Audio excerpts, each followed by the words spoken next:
So thank you very much. I knew from the beginning that 9 in the morning, second day in Granada, and after this wonderful dinner that we had yesterday, it was going to be a bit difficult. So we are like a family today in the morning. So dear Dr. Luis Darling-Water, many thanks for the kind presentation of my bio or background to the audience of this plenary and discussion session today. First of all, let me acknowledge my gratitude to the colleagues in this research network on health, well-being, wellness, and society that thought of me to be here today, as well as the rest of the audience here. As I said, you are like a family for me now. Students, faculty, from the host organization, this wonderful University of Granada in Spain, and colleagues from other countries and overseas. I'm quite surprised that we have lots of people coming from out of Europe. So I'm more used to meet people from the European countries. So this is wonderful. And also colleagues online. I wish I could have been with you since the conference started yesterday, but I have just arrived from another scientific event in Krakow, Poland, regarding a European Commission-funded project that has to do somehow with artificial intelligence, compassionate care, and healthcare. And this is what I will introduce today. So the objective of my lecture, entitled Humanizing Artificial Intelligence in Healthcare, the need for compassionate artificial intelligence, is one of the bullet points of the research teams at my university, the University of Alicante, that I would like you to know a bit. So, my university is the University of Alicante, where the red point is by the Mediterranean coast. And we have several research teams collaborating, multidisciplinary, interdisciplinary teams integrated by colleagues from different faculties, different scientific fields at our university, who at some point realized the importance of adding the word compassionate to what we were designing and implementing and piloting, and also is part of the strategies focused on well-being at our campus. I mean well-being broadly for our students, alumni, workers, educators like teachers, professors, and for the communities and populations surrounding our higher education institution in Alicante. So you are more than welcome to visit our university as well. The University of Alicante is in the southeast, as I was explaining. You can see some pictures of the campus. We have one of the biggest altogether campus in Europe, and we are receiving lots of students from different countries. I think this is because of the weather and because we live a very Mediterranean healthy lifestyle. And you can see some pictures of the city, and we have a very nice castle and very nice beaches. And I added some pictures of some of the collaborations from our research teams and collaborations with other European Commission partners and European colleagues from different countries. So, as you know, in the last years, there has been an exponential growth in the development of artificial intelligence. The gap between human and artificial intelligence systems are reducing exponentially, as you know, even posing a real threat for some colleagues that one day the artificial intelligence system will surpass humans in every aspect. I was commenting this with some colleagues in the morning, and we were talking about that. You remember in the beginning when we were talking about artificial intelligence, we all heard about this. It could surpass some professions, but what about the health and healthcare professions? So compassionate artificial intelligence, CAI, I will refer to this as CAI, integrates the algorithm of compassionate thinking that not only makes a system prevent an action designed by corrupted or wrongly motivated comments, I mean prevention or early detection, but also makes a system sensitive to the human needs of pain, loneliness, and suffering. So now the question is how it is possible to integrate compassion into machines, and especially in healthcare. And scientists argue that if the brain is merely a biological machine, there is no theoretical reason why it could not be replicated or even surpassed. And artificial intelligence already surpasses human intelligence in many narrow domains, like you all know, playing games, image recognition, speech recognition, medical diagnosis, so we all know about this.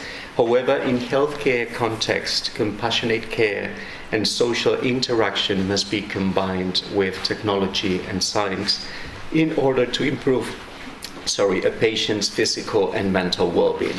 So to start my presentation, let me start by defining compassionate artificial intelligence in healthcare. You may have heard of different definitions, different models. The term compassionate artificial intelligence has been used by several authors and refers to the artificial intelligence which empowers machine with compassion along with intelligence, creativity, connectivity, and which will help the humanity and machine to jointly evolve and reach new levels of consciousness. So the real challenge is how to digitize and incorporate the human values like compassion, forgiveness, bravery, morality, love, and creativity into artificial intelligence-based system, and especially when it comes to healthcare. So, since compassionate artificial intelligence, CAI, aims to emulate properties of biological compassion system, it is appropriate to start our discussion this morning with the biological dimension of compassion.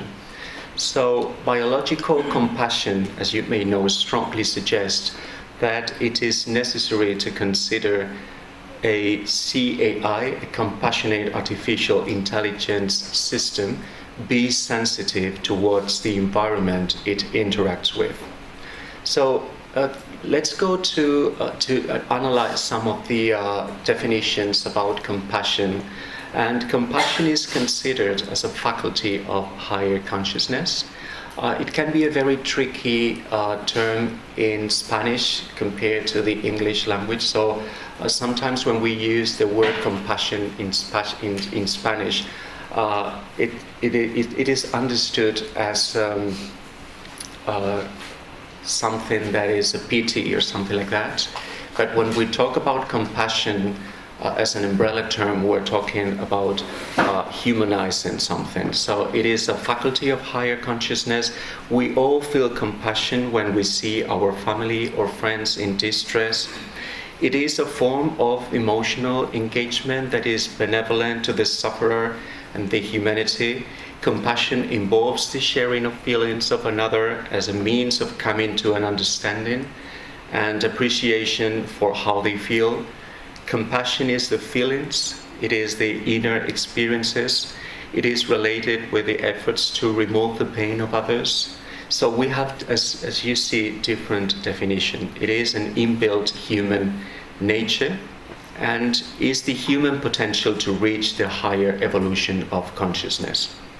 It comprises of feelings, emotions, sentiment, and understanding, and therefore has to do with well-being, and it is related with other key terms like sympathy, empathy, being nice, as you all know.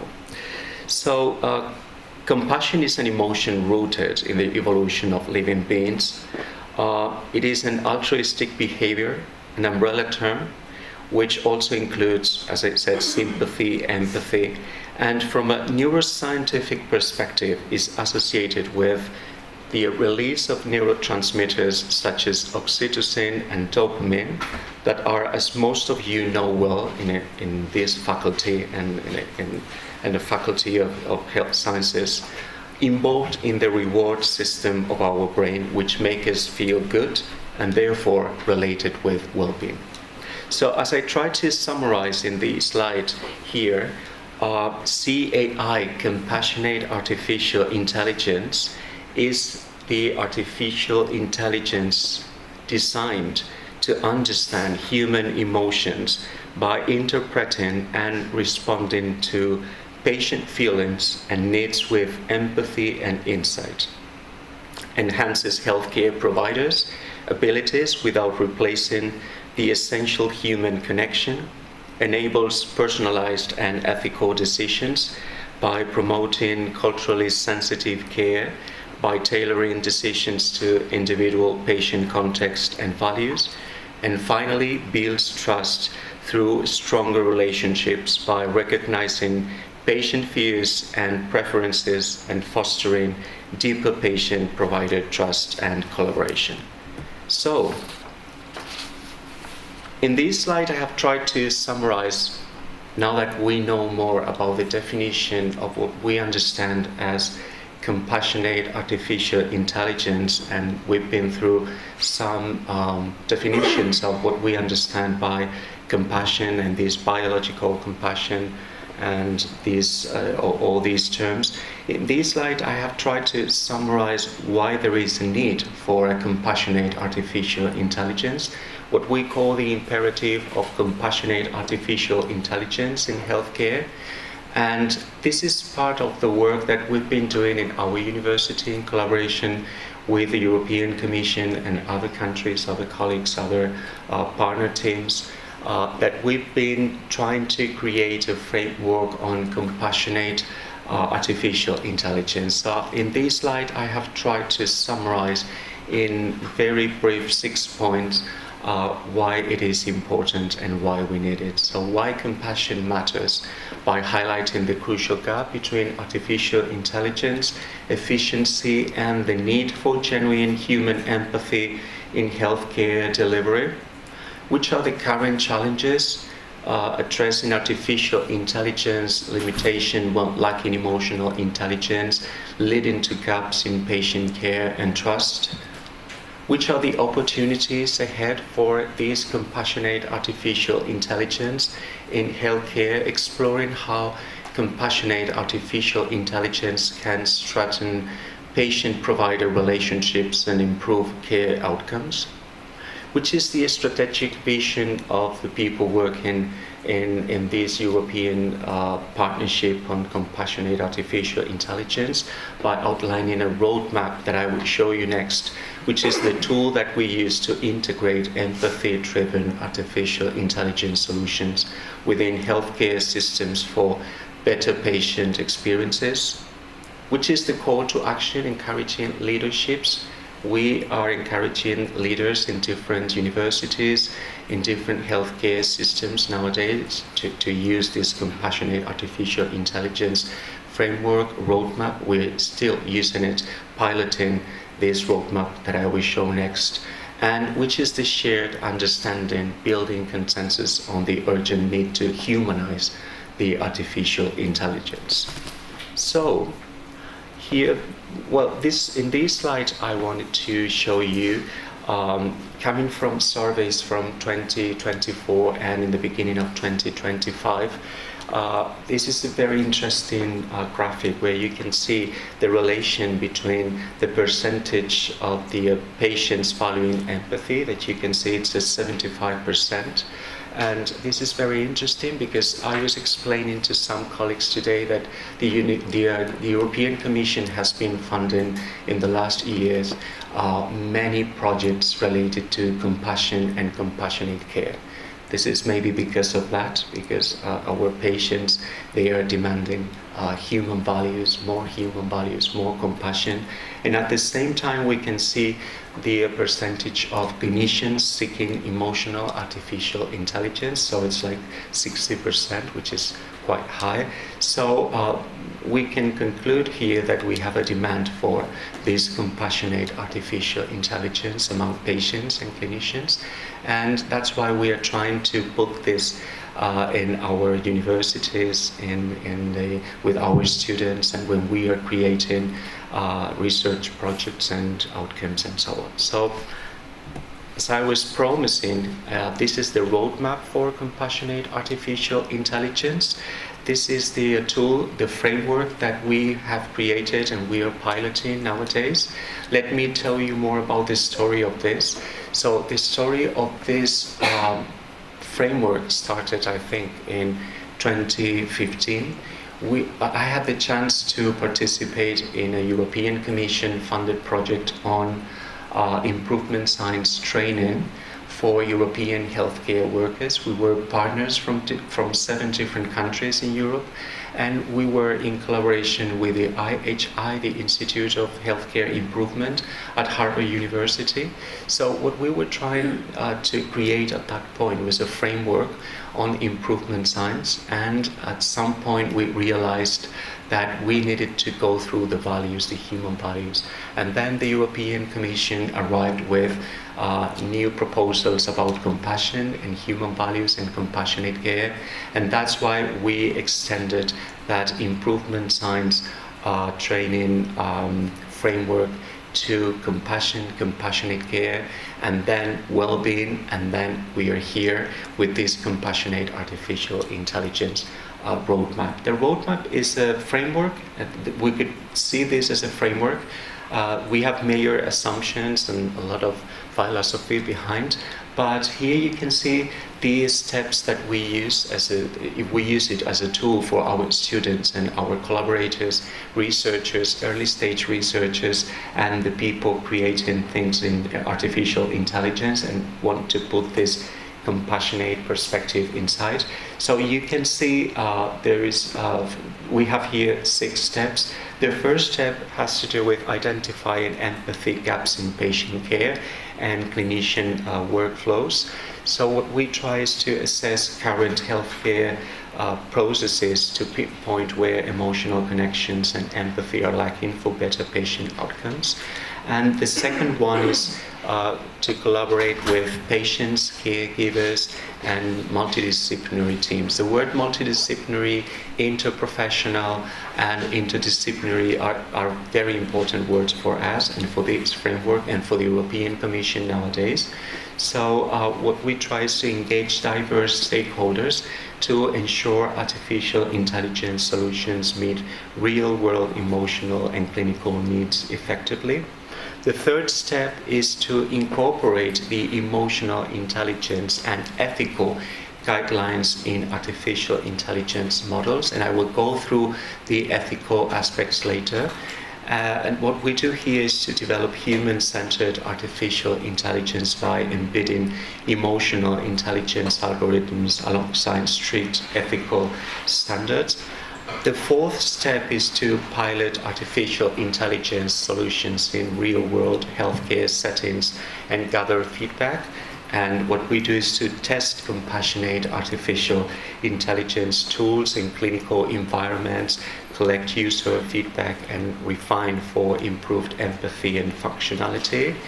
The fifth step is to embed compassionate artificial intelligence in organizational culture and training programs. So we scale and sustain artificial intelligence by integrating empathy-driven design into healthcare culture and continuous staff education. And the last one is to balance technological innovation with empathy-driven design principles by strategically aligning artificial intelligence advancements with compassionate care values to transform patient experiences positively. This is what we use with our students, early stage researchers collaborating when we are creating these artificial intelligence systems, and we want them to be compassionate.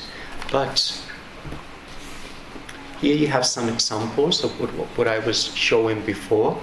So here you see some of the artificial intelligence applications that we have been creating. These are just some examples just to show you in this slide the impact on patient care.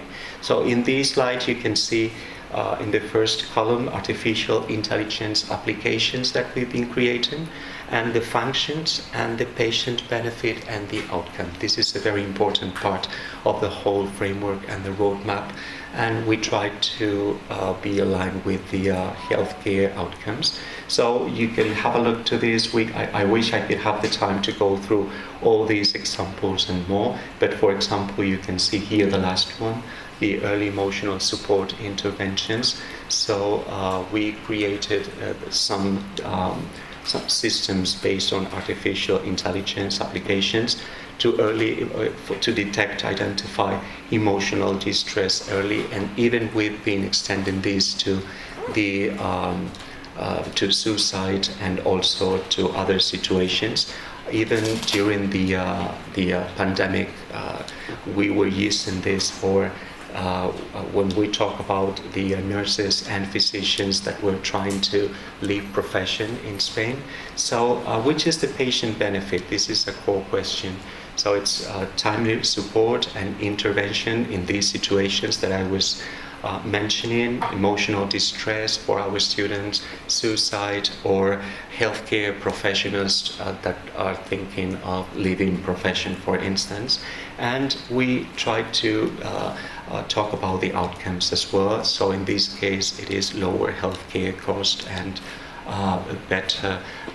it's a better health situation for the healthcare professionals and our students and so on. So these are some of the examples of how we apply this roadmap to create this compassionate artificial intelligence impact and how we do it. But as I was telling you, this framework, apart from the definitions that I was introducing in the beginning, and apart from the roadmap and how we apply the roadmap and the practical part of this with our students and researchers and different colleagues in Europe, we have an ethical part. So we need to talk about the ethical risk and responsible use of compassionate artificial intelligence. So here you have some key considerations for ethical and effective artificial intelligence in healthcare. So what we try to do in this framework is to ensure that artificial intelligence maintains fairness and avoids reinforcing harmful biases. So it is essential to design artificial intelligence systems that respect diversity and actively prevent the perpetuation of stereotypes, promoting equitable treatment for patients and so on. Another one is to protect privacy and obtain clear consent for sensitive data use. This is quite a controversial situation that we are experiencing with technologies nowadays. So what we try to do is to safeguard emotional and health data with transparent processes, builds trust and ensures compliance with privacy regulations in compassionate artificial intelligence applications. We try to balance artificial intelligence support with clinician oversight to preserve humanity, avoiding over-reliance on artificial intelligence helps prevent dehumanization by ensuring clinicians remain central to patient care decision and emotional support. This is very important because with this framework, what we are doing is to try to filter all the applications, all the systems, all the devices that some of our students at the Faculty of Medicine, Health Sciences, biomedical engineers are creating, and align artificial intelligence deployment with evolving healthcare regulations and ethics, with continuous monitoring and governance frameworks ensure artificial intelligence systems comply with current standards and promoting responsible and ethical use in healthcare.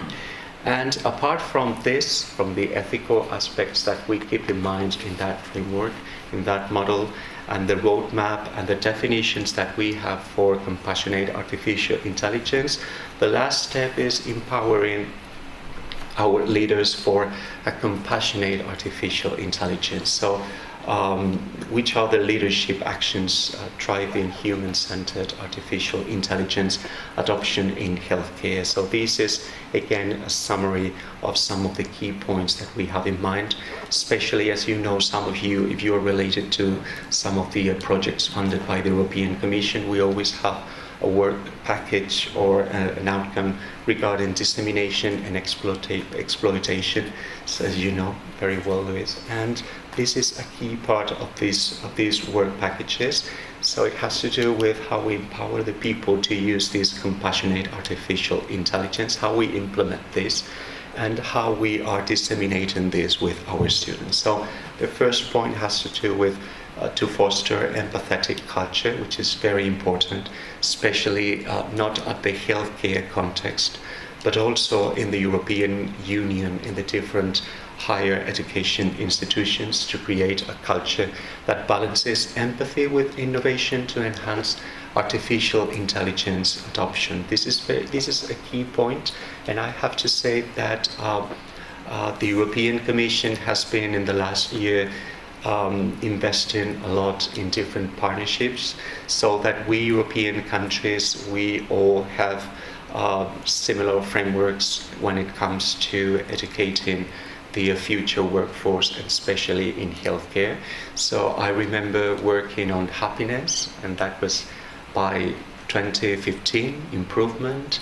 Then we jumped to compassion, and then we jumped to well-being, and now we are in this era of compassionate artificial intelligence.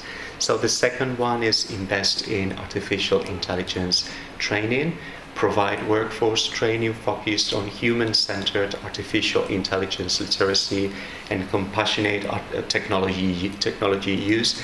As some of you may know, some of the projects at the European Commission are called Erasmus+, and this type of project has to do with generating alliances among different universities in different European countries, and knowledge development. So in most of these projects we are encouraged to also create modules, to create joint master degrees, so that we work on the same in the different countries. And this is because the European Commission wants to assure the mobility of our students across Europe from one university to the other, and we have similar frameworks like this one. And the third one is partner ethically. We've been through the ethical aspects that I was trying to summarize in the previous slide. So work with technology partners committed to ethical, empathetic artificial intelligence design for patient care. And I think there is a key aspect here, especially when we work with people from different fields. In my case, at my university, I belong to the Faculty of Health Sciences, but we are working with colleagues from education, we're working with colleagues from the technological departments and research centers. So we have a lot of collaboration and multidisciplinary, interdisciplinary and interprofessional connections. So I think this is important. And it's good because when you are working with people from other fields, it's like sometimes some people they are making the difference by suggesting some ethical aspects that you were not taking in account. So the last one is to measure holistic success, to evaluate success through patient experience, clinical outcomes, and provider satisfaction metrics. So this is another key point. And my last message, or the take-home message of this project framework, the tool, the roadmap, the ethical aspects, and all these things that I was suggesting about the leaders, is to join the movement to embed compassion in artificial intelligence. So let's innovate healthcare with empathy and care. And thank you, because we have 30 minutes. Thank you very much.